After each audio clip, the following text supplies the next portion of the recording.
Olá pessoal, vamos dar início à nossa aula introdutória da disciplina de Análise de Circuitos Elétricos 2, uma introdução à análise de sinais.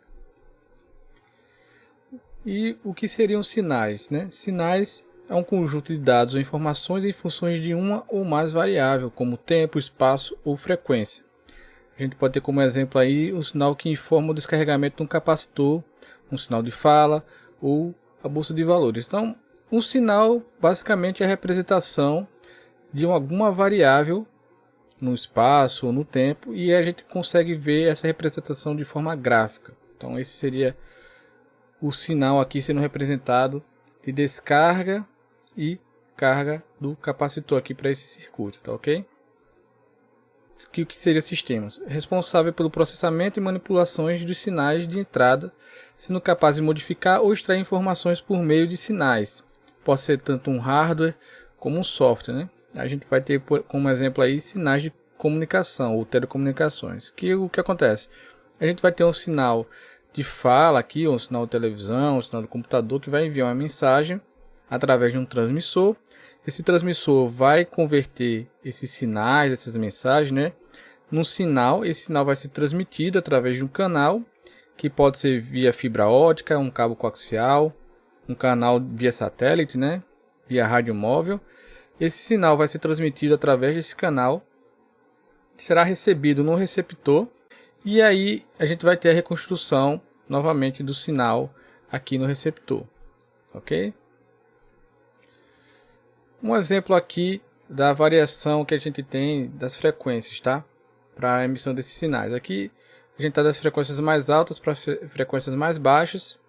A gente tem aqui frequências de raio gama, raio X, ultravioleta, infravermelho, que são ondas que nós não conseguimos enxergar, bem como aqui as ondas de rádio, e nas frequências mais baixas aqui entre 20 kHz e 30 Hz está a região da fala. A gente também não consegue ver, mas a gente consegue ouvir esses sinais. Com relação à classificação de sinais, nós temos dois tipos de classificação para sinais: sinais contínuos e sinais discretos, né? Sinais contínuos, ele especifica valores continuamente ao longo do tempo. Um exemplo, um telefone ou uma câmera, né? E discreto, ele especifica valores em instantes isolados do tempo, ou seja, por amostragem, né?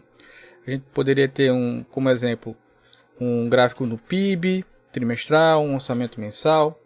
Aqui a gente tem como exemplo um sinal contínuo, né? Essa curva aqui, esse gráfico amarelo, e um sinal discreto, que seria por amostragem, ele ia pegar em intervalos pré-determinados de tempo valores no decorrer do tempo. Então veja que o sinal discreto serão amostragens do sinal contínuo aqui ao longo do tempo. O analógico versus o digital, né? O analógico ele processa a informação em tempo real, logo ele assume qualquer valor da amplitude dentro de um determinado intervalo, possibilitando assim uma maior probabilidade de erro. Então, imagine que a gente tem um sinal analógico aí, ele pode assumir qualquer valor, então ele pode ter vários picos, variações, ruídos e tudo mais. Enquanto um sinal digital ele vai ter um número finito, né, de valores dentro do intervalo. Que seria o quê? Seriam esses valores amostrados. Então a gente tem aqui do lado um sinal analógico, ele vai assumindo vários valores ao longo do tempo. E o sinal digital sendo amostrado, ele vai permanecer com aquele valor amostrado durante o intervalo de amostragem. Então, aqui ponto zero, vocês podem ver que a amostragem digital ele continua zero até o segundo instante de amostragem.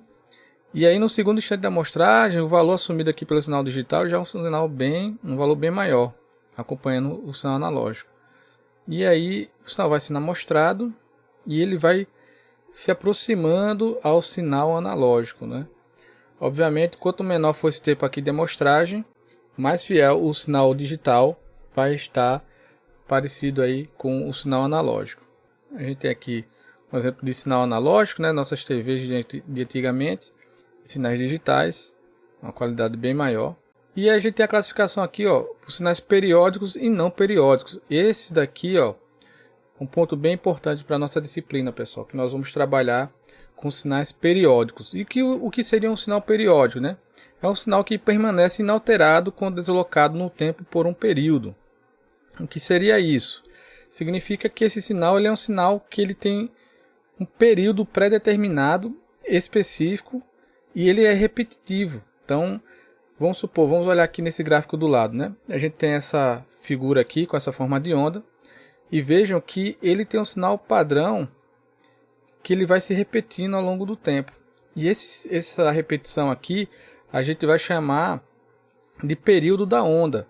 Então, a partir do momento que a onda ela transcorreu todo um percurso e a partir de um ponto ela começa a se repetir, nós temos aí o que seria esse período.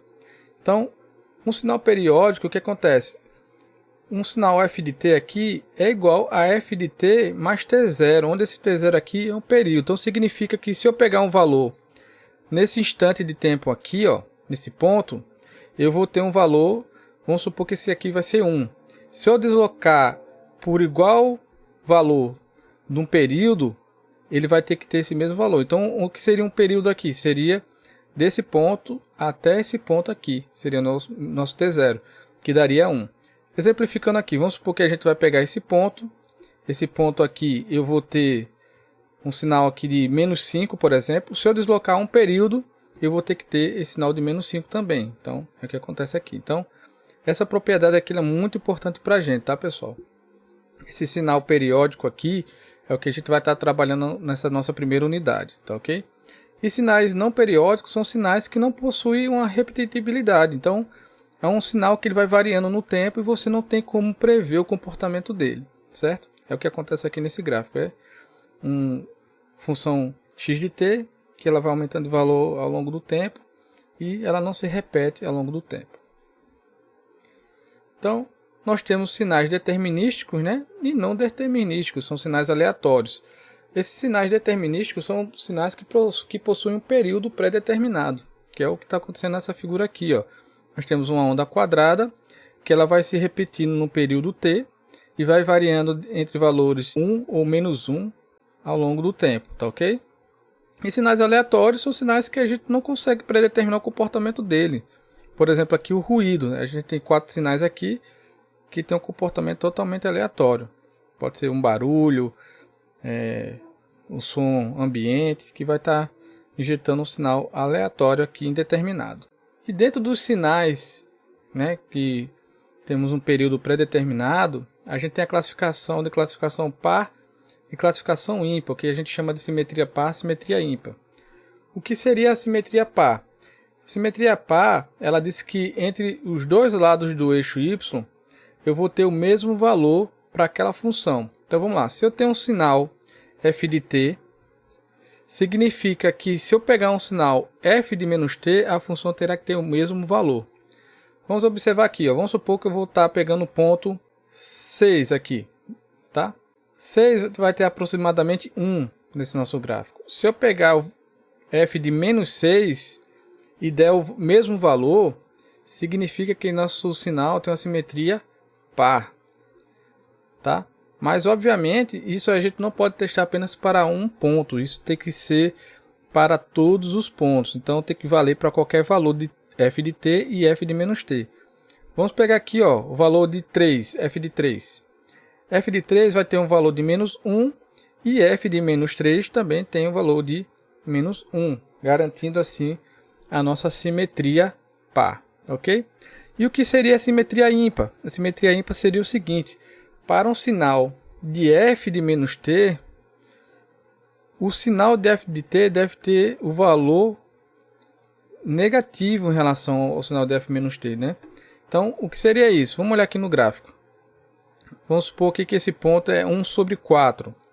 Se a simetria for ímpar, significa que para f de menos 1 quarto, o valor deve ser menos a, já que f de 1 quarto é a. Então, a gente tem f de 1 quarto aqui a, e menos f de 1 quarto, e f de menos 1 quarto vai dar exatamente quem? Menos a, garantindo assim a simetria. Assim como na simetria par, essa condição tem que ser testada para todos os pontos, então tem que ser válido para todos os pontos. Então, vejam aqui que na simetria ímpar, se você tem um valor de f de t positivo aqui, você vai ter um valor da função, e para esse valor de f de menos t, o valor da função vai ser o sinal trocado, vai ser o inverso, tá ok, pessoal? Então, sabemos que existem sinais com simetria par, simetria ímpar, e existem sinais que não têm simetria, tá ok? Para você compor um sinal, esse sinal ele vai estar sendo sempre composto por sinais ímpares e sinais pares, tá ok? Então, se eu tenho uma função f de t aqui, a função f de t ela vai ser composta por sinais f, uma função par de t, mais uma função ímpar de t. E se eu tenho uma função de menos t, ok? F de menos t, eu vou reconstruir esse sinal através de uma função periódica de simetria par de f de t, menos uma função ímpar periódica de f de t, ok? E como é que a gente consegue separar esses sinais pares e esses sinais ímpares? Então, uma função par, né? Ela vai ser 1 meio, certo? Que multiplica a função de f de t mais f de menos t. E uma função ímpar vai ser 1 meio, que multiplica a função de f de t menos a função de menos t. Ok? E dessa forma a gente consegue reconstruir esse sinal, tá ok? E a classificação aqui por condições para números complexos. Então, se eu tenho um sinal, né, e aí a gente tem a representação através de números complexos, eu tenho aqui f de menos t igual a f conjugado de t, certo? Então, se f de menos t aqui for um número complexo, a mais jb vai ser igual a a menos jb. Então, significa que a função no ponto a mais jb vai ser igual, o seu valor, ao ponto conjugado desse número complexo aqui, que vai ser a menos jb. Ok? Isso é uma informação bem importante também. Então, fica como tarefa aí para vocês. Exemplifique 3 tipos diferentes de funções com simetria par e simetria ímpar. Justifique suas respostas. Então, vocês vão pesquisar, pessoal, 3 tipos de sinais diferentes para simetria par. E vocês vão colocar aí como exemplo. E para simetria ímpar. E vocês vão justificar suas respostas de acordo com o que foi aprendido nessa aula, né? Em relação à questão da periodicidade, em relação às propriedades de simetria par e simetria ímpar. Bons estudos a todos e até a próxima aula.